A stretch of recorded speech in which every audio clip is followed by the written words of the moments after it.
Gentlemen, it's your boy Vito back again with another video, man. Now, this video is on a topic that I thought about when I was literally just sitting there and I was watching a PJ Tucker interview, and something about PJ Tucker, just about his whole career and things like that, his importance to the game and his importance to the Bucks in general last season, especially in the playoffs. It inspired me to make this video. But before I start this video, I just want to ask everyone to like, comment, and subscribe. Subscribe to the channel.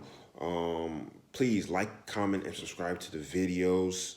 I'm on the road to 1,000 subscribers. I need all the help I can get. And your likes and your comments, your subscriptions, all of that helps. I'm telling you, it helps more than you would know. So like, comment, and subscribe. I love especially the comment section. Like, people are really getting into the topics, and we're having real discussions in the comments. So if you haven't slid by the comments yet, go ahead and just slide by the comments, leave a comment or read a comment, or if you agree, if you disagree with the topic, just let me know. But let's get into the video. Now, this video is a very special video, I would say. This video is this video is about who I think were the X factors of the last 5 NBA championship teams. So who were the X factors? Like, who were the players besides the prime and superstar players on each NBA team that won an NBA Finals in the last 5 years? Who were their X factors?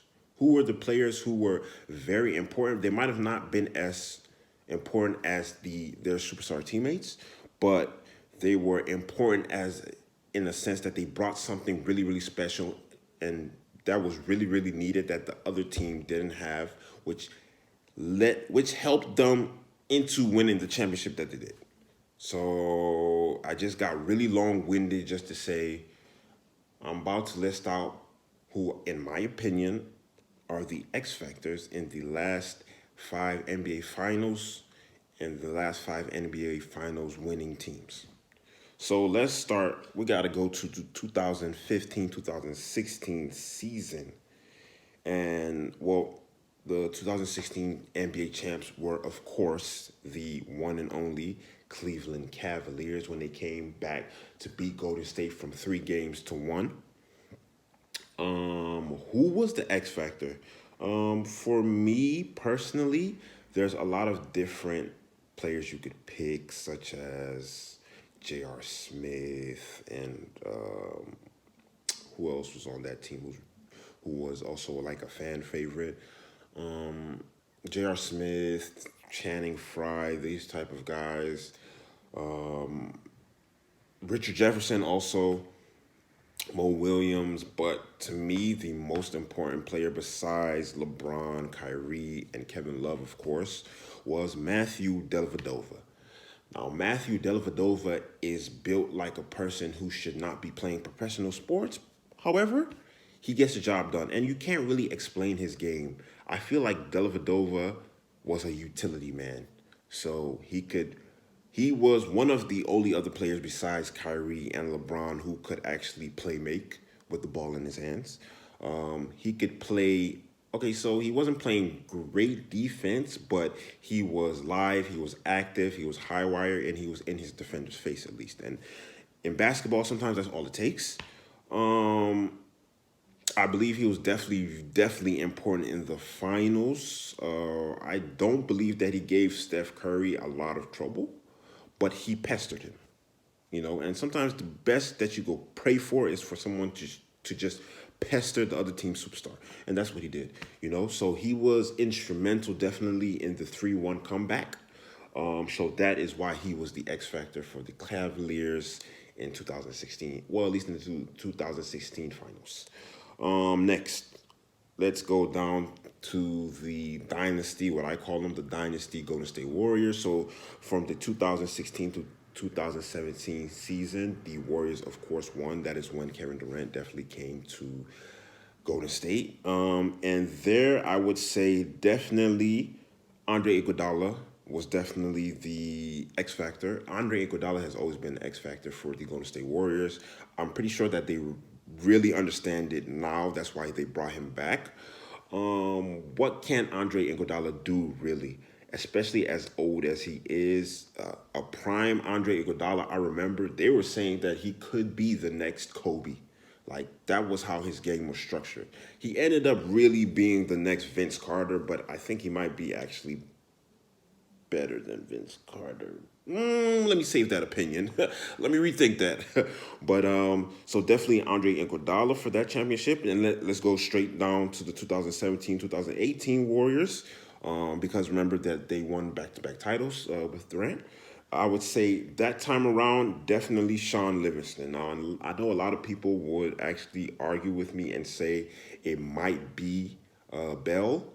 However, I do believe that Sean Livingston was definitely the X factor in that championship. Now, mind you, this was the Cavaliers that they played against, well, without Kyrie.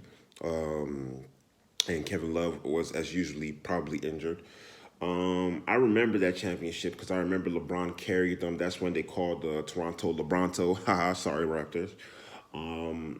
But yeah, Sean Livingston was definitely an X factor there.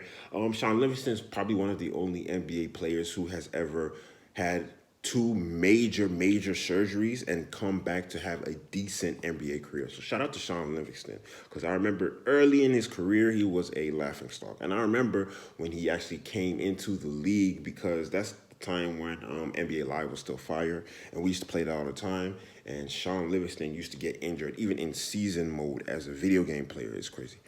But let's go down the line. So next would be the 2018-2019 season in which the Toronto Raptors won. That is when obviously when the one and the only Kawhi Leonard made his way to the Raptors for one season. That was when the Raptors had Kawhi, Siakam, and Lowry, which is a good three. It's a good three. Now, granted, they did win that championship because Kevin Durant was essentially not fit to play. Then he tried to play and injured himself even further, which cost him about a year and a half in basketball, but that's a whole different video. It had Kevin Durant. Kevin Durant was gone.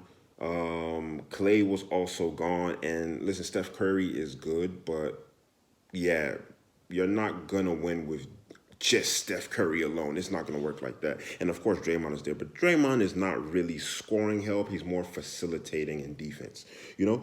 But for that champion, so the Raptors won that championship, of course. We all remember those finals. That's what brought Kawhi really to the forefront of basketball. You know, I believe so. Like after that championship, Kawhi turned into. They were trying to make Kawhi seem like he was like on LeBron's level, and I remember Skip was talking about he's on Michael Jordan's level. Skip, you're a fool. But yeah. So for the Raptors, I would say Fred VanVleet was definitely the X factor. I remember, especially in that final, that's really when like he took a step forward. You know, a lot of people would say, a lot of people would have someone else.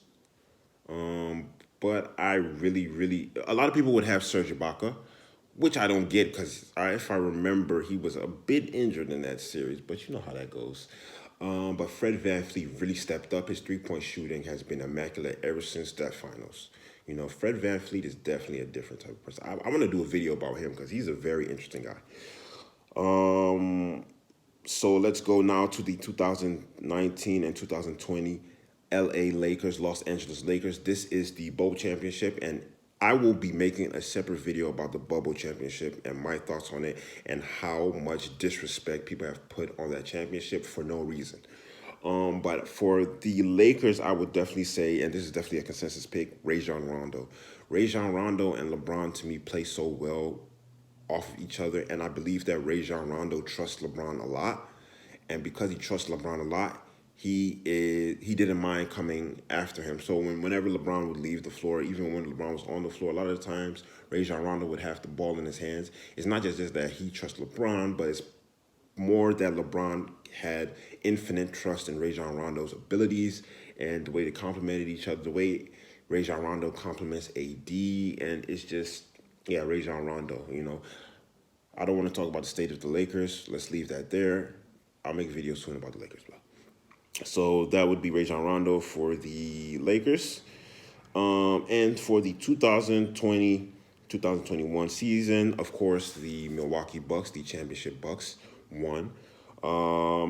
That is a team where Giannis, Middleton, and Holiday are the dominant players, the most important players. But I definitely believe for the championship that they won, PJ Tucker was definitely the X factor. The reason for me even making this video was PJ Tucker, so shout out to PJ Tucker. Now, why was PJ Tucker the X factor? Okay, so PJ Tucker is always going to take the toughest defender. Is always going to take the toughest player to defend. PJ Tucker is also a guy who has this thing, right? See, when you have a superstar, you can't contain a superstar. So my thing is like he really, really was important when the Bucks played the Nets. It's not that he stopped KD, because you're not going to stop an ultra superstar like KD from scoring 35. He's going to score 35 either way, especially if his two other teammates are not there. His two most important teammates are not there, Kyrie and Harden. He's going to show out.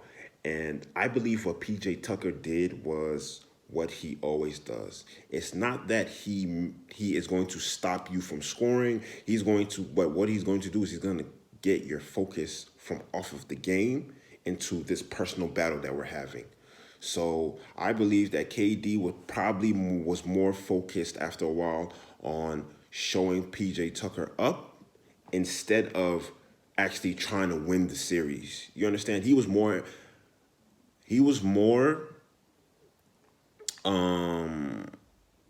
active, or let's say he had more vim to prove PJ Tucker wrong. So he had more energy in his personal battle with PJ Tucker on the court instead of his team actually winning. And don't argue with me. They lost. His feet are too big. End of story. But PJ Tucker definitely did his thing these finals. And I also believe that a guy who is 6'7", who can play all the positions, or who can at least defend all the positions, is a steal. So shout out to PJ Tucker. Shout out to everybody on this list. If you agree with me, let me know. If you disagree, let me know.